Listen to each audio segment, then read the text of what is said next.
Big man, big talk unveiling Jerome Powell. Jerome Powell, you know him, right? The man at the helm of the Federal Reserve. The guy who runs America's money factory. He's like the Willy Wonka of Wall Street, except instead of chocolate, he controls interest rates and monetary policy. This week he went to Congress and gave his big economic forecast.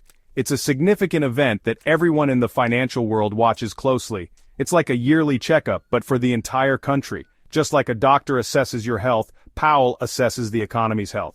So, put on your financial thinking caps, folks, because we're diving into the world of economics. Get ready to understand the complexities of our financial system. Now I know what you're thinking. Economics? Ugh, that sounds about as fun as a root canal, but trust me, it's more interesting than it sounds. But fear not, dear citizens. I'm here to break down Powell's jargon-filled testimony into bite-sized pieces even a toddler could understand.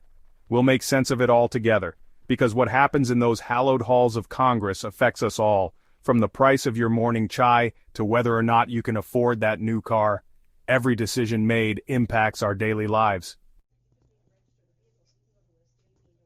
Powell's crystal ball, what's in store for America's wallet? It's a question on everyone's mind these days. So what did Uncle Jerome predict for the U.S. economy? Everyone's eager to know. Well, he started by saying things are looking pretty good overall. The outlook is optimistic. The economy is growing, people are finding jobs, and businesses are investing. It's a positive trend. It's like America is finally hitting its stride after a long, tiring marathon. The hard work seems to be paying off. But hold your applause, folks, because there's a twist. Not everything is smooth sailing. Inflation, that pesky monster that makes your money disappear faster than a politician's promise, is still lurking around. It's a persistent issue. It's cooled down a bit, but not enough for Powell to break out the champagne just yet. The celebration is on hold. He wants to make sure those price hikes don't come back with a vengeance. Vigilance is key. And that brings us to the million-dollar question. Actually, make that the trillion-dollar question. What's the Fed going to do about it? The answer could shape the future of America's wallet. The Fed's balancing act, taming inflation without spooking the markets. It's a challenge that requires precision and a deep understanding of economic forces. The Federal Reserve, or the Fed for short, is like the economy's personal trainer, constantly adjusting the weights to keep everything in balance. They use interest rates like weights, raising them to cool down inflation and lowering them to stimulate growth. It's a tool that needs to be used with care.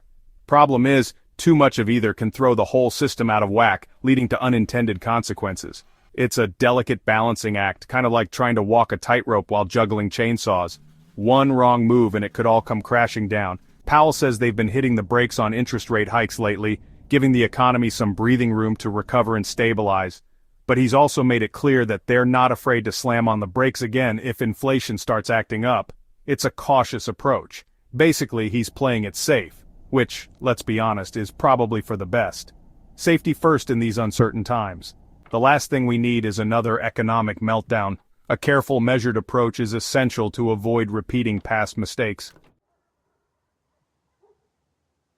Powell's testimony in a nutshell. Okay, enough with the economic jargon, let's cut to the chase. What does all of this mean for you, the average American just trying to make ends meet?